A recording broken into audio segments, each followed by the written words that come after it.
Welcome to Africa channel. Don't forget to like the video and subscribe to help us.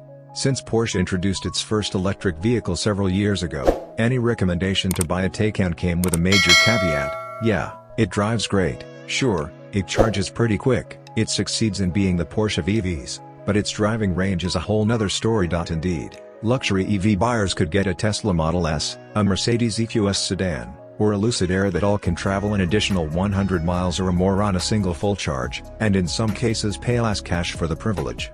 Choosing the Porsche Taycan has always meant sacrificing range at the altar of driving dynamics, but after a 6-hour drive and an exceptionally brief charging session in a prototype of the refreshed 2025 Taycan, it's apparent Porsche understood the assignment. Porsche tossed us the keys to a 2025 Taycan 4 Cross Turismo riding on 21-inch wheels and sent us off, driving south from Marina del Rey, California, to Tijuana, Mexico. We'd stop in San Diego for lunch, then head back up toward Los Angeles to a charging station near our starting point. The shortest route was roughly 290 miles. Our first clue: Porsche made serious changes for the new model. Last year's Taycan couldn't have made this journey on its best day. The 2024 equivalent of our test car was EPA rated at just 235 miles, and even the longest range model could cover only 246 miles before its battery ran flat. We topped up at the hotel and at 100% charge and range mode, the estimate on the dash read 322 miles.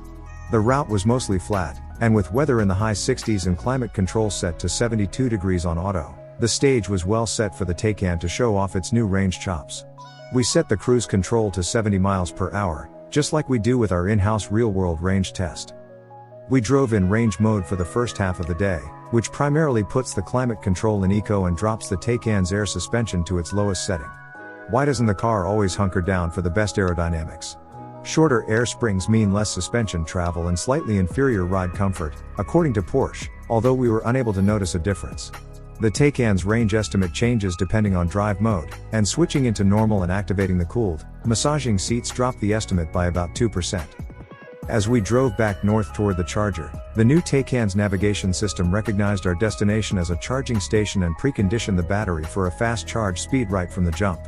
We pulled into the charger with 6% battery remaining after covering 298.3 miles at an average consumption of 3.2 miles/kWh. With a little back of the envelope math, literally, we calculated the 2025 Porsche Taycan 4 Cross Turismo's highway range at 317 miles. Keep in mind this is an anecdotal, best case scenario. In gentle weather and averaging just 55 miles per hour with traffic, we'll conduct a controlled range test as soon as possible, but that's more than a third of additional range than the outgoing car's EPA estimate. And remember, this is among the least efficient models in the Taycan lineup. Another journalist in a RWD Taycan sedan reported cresting 360 miles, and someone posted 345 miles in a Taycan Turbo. Range matters, of course, and vehicles like the Tesla Model S, up to 405 miles, and Lucid Air, up to 516 miles, can still cover more ground between charges than the Taycan.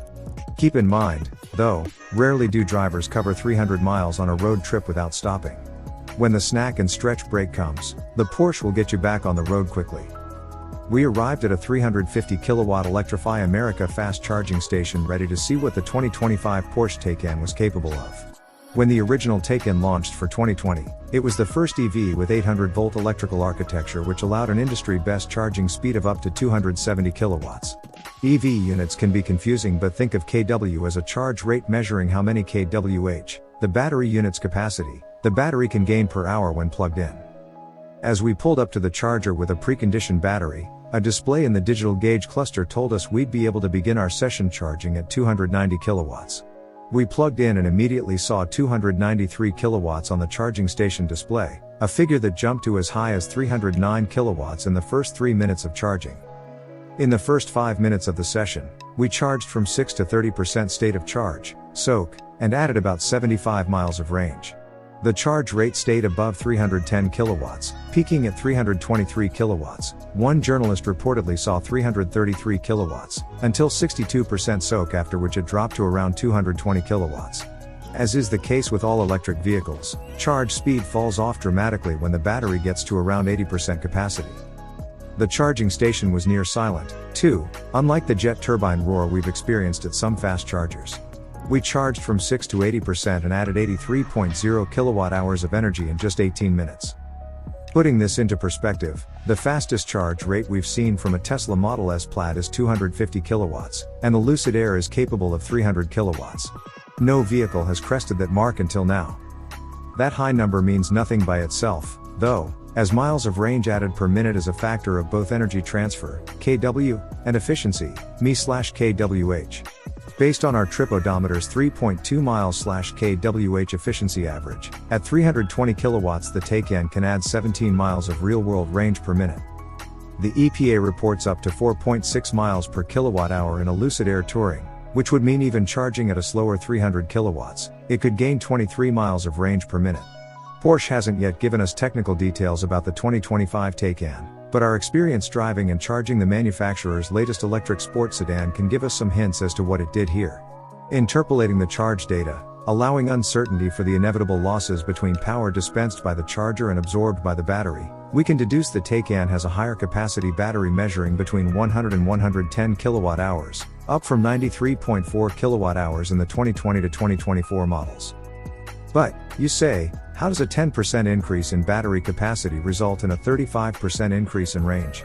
In addition to equipping a larger energy store, Porsche made the Taycan more efficient. Revised battery chemistry made possible by tech that wasn't available when Porsche in 2016 began developing the original Taycan would certainly help, and new chemistry could also explain the faster charging. A new battery may allow for stronger regenerative braking that also could improve range, and we won't be surprised to hear Porsche has installed more efficient front or rear motors. Our test car also rolled on Hankook EV-specific tires that presumably have lower rolling resistance than last year's rubber. Factor in improved aerodynamics and reduced weight, and the huge jump in range makes sense. Porsche has opted to leave us guessing for now, but we'll have all the details on the 2025 Taycan in the coming weeks. We have come to the end of the video. Don't forget to like the video and subscribe to our channel to help us.